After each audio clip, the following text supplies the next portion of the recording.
Kono assalamualaikum warahmatullahi wabarakatuh. Erer bakka jaamtu jirra. Ana babbile.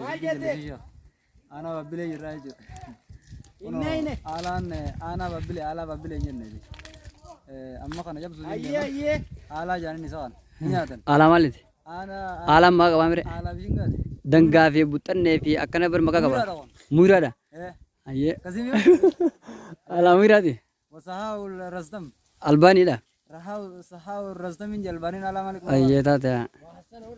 Waasan albaanii yoo. Albanin ala kubanga buuti. Wadaa. Sanawu sheek bakar faa. Wadaa fahoo sheekul. Ayyee. Amma walumaa galatti alaan kun ni mi'aawa jechuu gisee nyaatanii Ayyee. biyya teenya keessatti argama. Eegaa ni muramne. Akkatti muranni beektan Gad maqaa mura. akkana muranni. Akka dhaajamu gartu. Waalaikum salaam warahmatullahi wabarakatuh. Amma sanboota nagaame sanboota akkam godhan kan akkanatti irraa dhaban baala. Asii ol inni adda Ayyee. irraa darban akkatti. Kun ammaas laala shiitaadha ni nyaatan warri hin beekne. Biitti boqqolloo bichaa shiita beekteeti. Karaan olii oon amma. Gizee waaddan kunis ni nyaadda mala. Ni nyaadame. Waaddamee Waaddanii nyaadame. irraa shukumanii nyaatan. Dultuu akkasii Ashiitaa nyaanna. bishingaa akkasii jechuudha. Ananas. Oh dah mana? Daabbusa.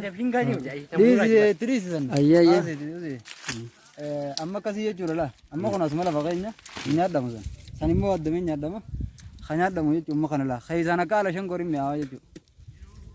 Takkaa nyaatanii ni beektanii. Wayii nyaachuudha. Warri isaa warri nyaatan. Ayyee. Ada.